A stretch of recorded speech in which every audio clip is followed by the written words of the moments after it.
Hello guys, my name is Diego Pacheco and this is a slidecast about DevOps. Today I'm gonna be talking more about AWS IAM. So let's get started. IAM is an AWS service all about fine-grained access control. IAM stands for Identity and Access Management. IAM has SAML 2.0 integration and LDAP, also known as Active Directory integrations. IAM also has MFA, also known as a multi-factor authentication. IAM manages users and groups of users, if you prefer, and the access. IAM is all about roles and permissions, and that permissions are described in policies. So before I continue to talk about IAM, let's talk about what are the issues with credentials and policies, right? Credentials are dangerous because if you have, let's say, a pen file and that pen file leaks, anyone really who has the pen file might be able to use it, all right? That's why it's important to have compensating controls to reduce the blast radius in sense of security. But passwords are even worse. So for us, in order to understand why passwords are dangerous and why we should rely on temporary roles in IAM, let's understand more about that.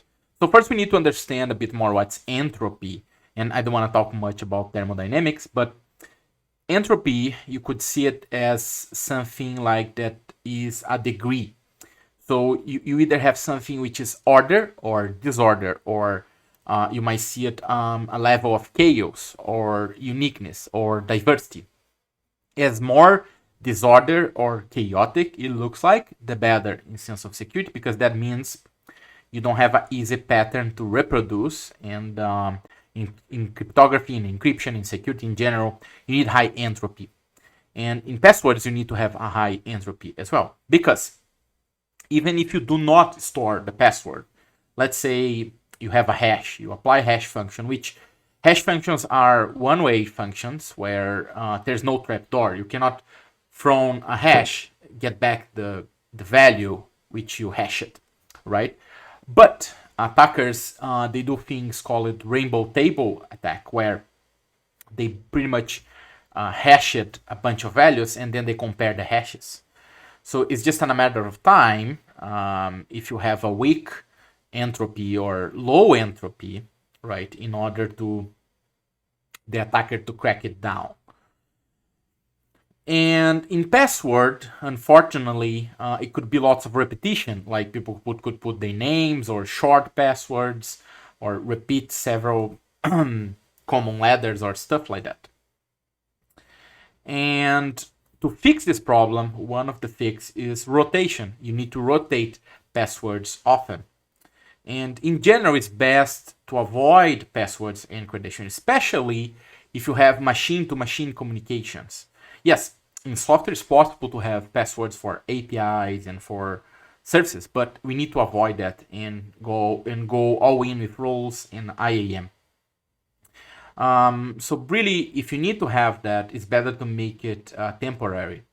With passwords, you can have sort of hints to increase a bit the security. Like you can say, oh, I want at least 32 digits or 16 digits, or I want a capital letter, a smaller letter, a special character, and that's all sort of tricks to trying to lure the user to increase the entropy. That's all what's going on, right?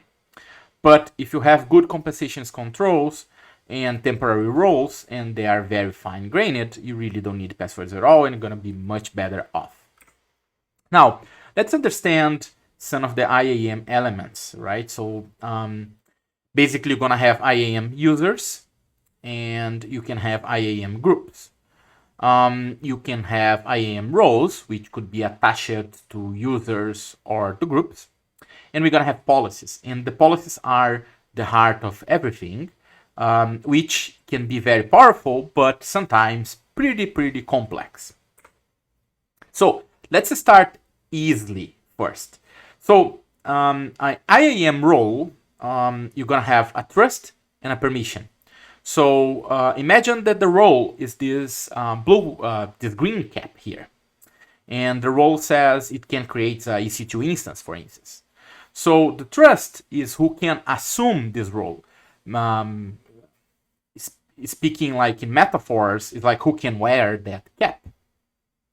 So the trust is defined by the role trust policy.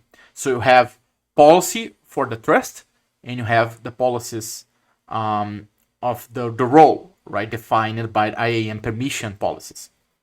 And permissions, it means what you can do with that role. Of course, you could use the asterisk or wildcard operator and be very wide open, but ideally you want to be fine-grained. Otherwise, you won't get much benefit from IAM. Now let's make a deeper dive into the policies, which can get more complicated. So in the policies, you're gonna have something called PARC, which means principle, action, resource, and condition. So that's sort of the autonomy of an IAM policy. It's like a JSON document, right? But it can have several conditions and be so many pages long and interesting and complicated at the same time. So let's start with the P from the PARC. So P stands for principle, is the entity that allow it or deny it, right? So you either can do or cannot do, but that's the target, let's say it, right? So that's the principle. The A from the PARC, the action, is the type of access that's allowed or denied.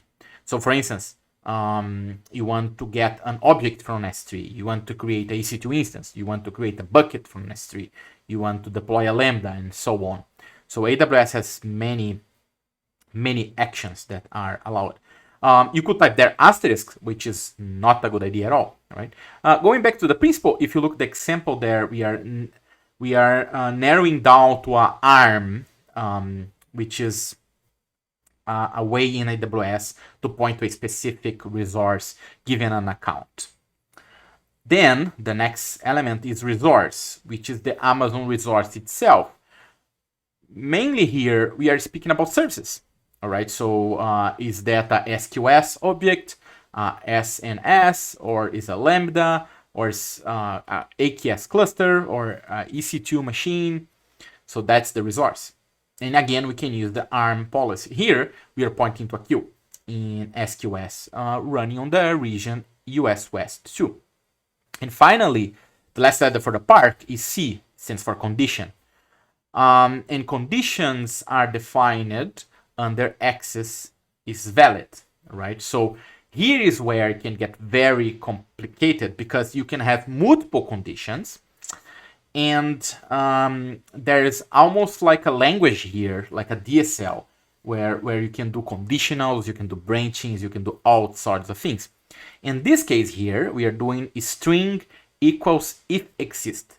So basically, we are looking for a tag, and if this tag is named as pickles, yes, then you can get access to the role and you can do whatever the role define. So if you read the PARC now, we are saying that we have a specific user, and this user is going to be either allowed or denied to access S3 object.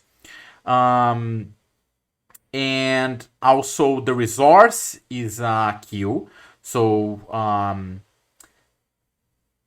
it's the queue that's gonna have the access, right? And the condition, it is that we see some specific tag there.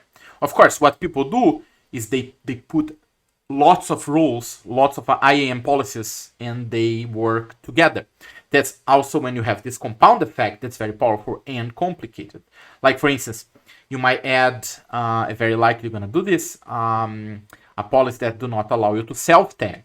So you control who can get tags, because then tags as metadata can be used to have control on the policies. Tags are very important for that. That's why we don't want to allow people to self-tag or to tag beyond some specific values, for instance.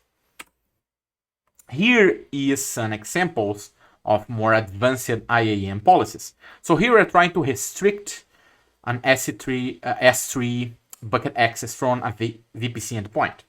So going to the park, the principal is asterisk, mean anybody. The action is S3, so you can do all sorts of things on S3. But here is the interesting thing, the effect is denied. So basically we're saying that by default, everything is blocked, right? Unless, before I go to the unless, the resource that we're talking about is a specific S3 bucket and sub-buckets.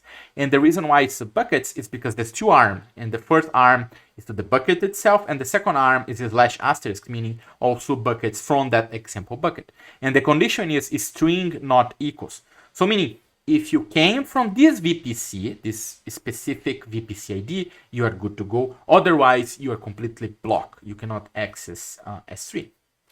Now let's look another one to deny access to AWS based on a source IP. So here the park, as you can see, we can move the letters. It's JSON, right? You can change where the order came from. So first we have the effect that says deny.